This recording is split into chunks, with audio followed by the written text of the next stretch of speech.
Why does one kind of protester in Ireland get battened over the head by police during lockdown while another is allowed to act with impunity? This is Ben Scallan and you're watching Gript Media.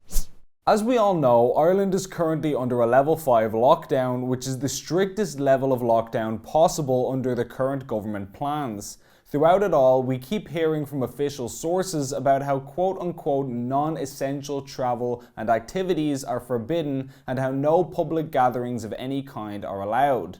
Now, don't let past incidents like Golfgate fool you. The authorities clearly take these regulations very seriously. They take it so seriously that you're not even allowed to go to the shop to purchase socks for your children. Even that is considered non-essential according to our leaders. The Gardaí have been going around blocking off aisles in shops to make sure that nobody is purchasing dangerous contraband such as knickers or supermarket flowers. What would we do without our boys in blue, eh? In fact, the Gardaí take the new lockdown so seriously that they were recently willing to baton a group of anti-lockdown protesters over the head on Grafton Street, apparently for engaging in a peaceful protest the Gardaí felt was breaking the social distancing regulations.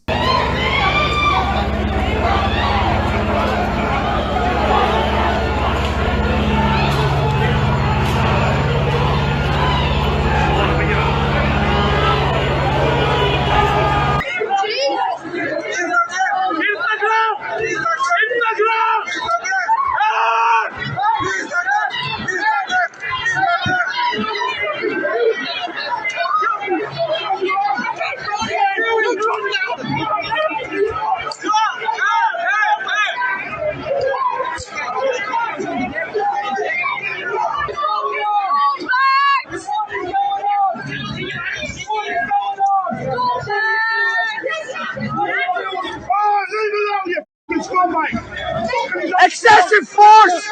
Speaking about the incident afterwards, Garda Commissioner Drew Harris said, "There was no heavy-handedness on our part. Our response was proportionate to what we believe were public order threats being created by that protest." I'll leave you to decide whether that footage seemed like a proportionate amount of force to you. Now, when you're beating your own citizens down in the streets over a political demonstration, that's when you know it's serious. The government is clearly having zero tolerance of any rallies or events or public gatherings of any kind. And they say that this is crucial to save us all from COVID-19. Imagine my absolute surprise then when a whole load of pro-abortion protests were allowed to take place just last week. In Dublin, in Waterford, in Mayo, in Louth and Galway. These demonstrations, organised by an assortment of far-left organisations, were held in solidarity with the protests currently happening in Poland. Poland just recently outlawed abortion for babies with disabilities, and so there have been throngs of people in the streets of Warsaw demanding that the law be overturned. The Irish left wanted to protest in solidarity with them, so let's see how that turned out.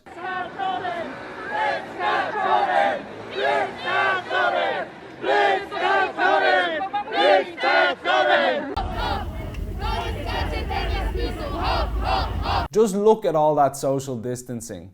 Even the smaller People Before Profit event had more than its fair share of group photos. Our Marxist friends just couldn't stay apart, even during a level 5 lockdown that they advocated for. They were even in the Dáil just a few weeks ago slamming the government for not locking down sooner. So where exactly was the police presence at those rallies? They weren't even confronted by the Gardaí, let alone baton charged. Call me crazy, but I don't think congregating in the streets in large numbers to express support for a social movement in a totally different country counts as essential travel. If buying clothes isn't essential, then this certainly isn't. And this isn't even the first left-wing protest since the lockdown.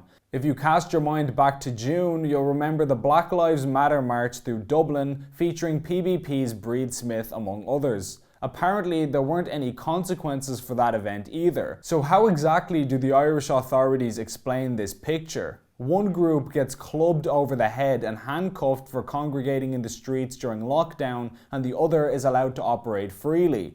There's a word for that kind of system. It's called two-tiered justice. One rule for the in-group with the popular positions, BLM, abortion, feminism, wokeism, whatever you want to call it, and then another rule for people with alternative views that go against the grain. They get cracked down on and their voices aren't heard, while the in-crowd are given a fair shake. Of course, we shouldn't forget PBP's part in all of this either. You're talking about a party which has vigorously reminded us since the very beginning about how essential it is to social distance and so on. As Richard Boyd Barrett himself said, only max social distancing can reduce transmission and avert dire crisis. And Breed Smith, Boris Johnson has proved that he won't act to save lives. Save lives! Stormont must stop tailing his reckless approach and work to stop the spread of COVID-19 across Ireland. The virus will not stop at the border. Close schools, close public buildings, close pubs, ramp up testing. Hashtag stop the Tory cull. So Boyd Barrett says without, quote, max social distancing, we will have a dire crisis. Breed Smith says that we need to close everything to save lives and stop a Tory cull, a deliberate slaughter like you'd have for livestock. These will be the consequences if the virus isn't taken seriously, according to our Marxist friends. And yet what did PBP do in June? They congregated together by the thousands, and now they're part of a new protest which breaches social distancing yet again. And apparently neither they nor the police could care less. When it suits the government and the left, COVID is a deadly threat which needs to be stomped out at all costs, even if that means stomping out a few citizens along with it. But when it's politically expedient, they'll turn a blind eye to anything and everything, even large events happening in the city centre. Welcome to Ireland 2020. If our leaders didn't have double standards, they wouldn't have any standards at all.